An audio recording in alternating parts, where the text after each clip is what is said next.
Salut les devs et bienvenue sur CodeRox. Aujourd'hui on va parler d'un sujet qui fait énormément l'actualité, on en parle dans les écoles, à la radio, à la télé et parfois même on entend notre président vanter ses mérites. C'est la programmation. Et ils ont raison d'en parler car nous sommes dans un monde où l'informatique, le virtuel et l'internet sont légion. Celui qui maîtrise la programmation est un roi. Enfin, pour les plus chanceux. Dans la moyenne, on devient un magicien et c'est déjà pas mal. Mais qu'est-ce que la programmation ? En réalité, c'est quelque chose de très simple et de beaucoup moins glamour qu'on pourrait le penser. La programmation, c'est le fait de donner des ordres à une machine pour que celle-ci fasse ce que vous voulez. Mais attention, comme une machine ne peut pas réfléchir par elle-même, il faut lui expliquer dans les moindres détails ce que l'on cherche à obtenir. En effet, si vous dites « va chercher un chien après avoir jeté une balle », celui-ci vous la rapportera. S'il n'est pas trop bête. Tandis qu'un ordinateur est absolument incapable d'obéir à cet ordre, car il ne comprend pas ce qu'il doit aller chercher et surtout comment le faire. Il faut donc détailler les opérations au maximum. La question qu'on pourrait se poser, c'est comment se faire comprendre par une machine ? Rien de tel qu'un bon exemple. Ici, on va demander à un robot de nous faire un café.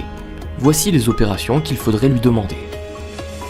Tu es devant moi. Retourne-toi, avance jusqu'à la machine à café, ouvre le couvercle, s'il y a une dosette usagée, enlève-la. Mets une nouvelle dosette sur le filtre, ferme le couvercle, prends une tasse, mets la tasse sur l'emplacement indiqué, appuie sur le bouton marche, attends le signal, appuie sur le bouton OK, attends que la machine ait fini de remplir la tasse, prends la tasse, retourne-toi, avance vers moi. Donne-moi la tasse. Vous l'aurez compris, c'est bien plus long et compliqué que de le faire soi-même. L'avantage, c'est qu'une fois appris, la machine pourra refaire cette opération autant de fois que vous le désirez. Oui, et à condition qu'il n'y ait pas de bug. Et vous savez quoi ?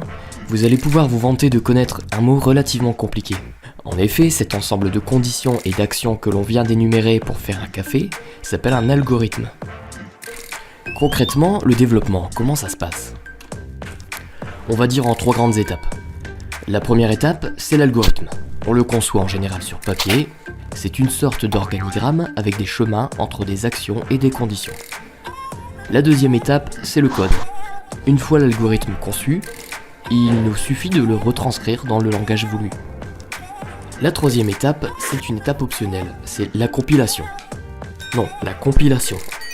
C'est le fait de transformer le langage de programmation en langage machine, aussi connu sous le nom de langage binaire, car un ordinateur ne comprend qu'une chose, c'est le langage binaire. Oui, c'est bien possible, et on obtiendrait un programme certainement mieux optimisé, mais c'est comme creuser une piscine avec une cuillère. Bien plus précis, mais terriblement plus long.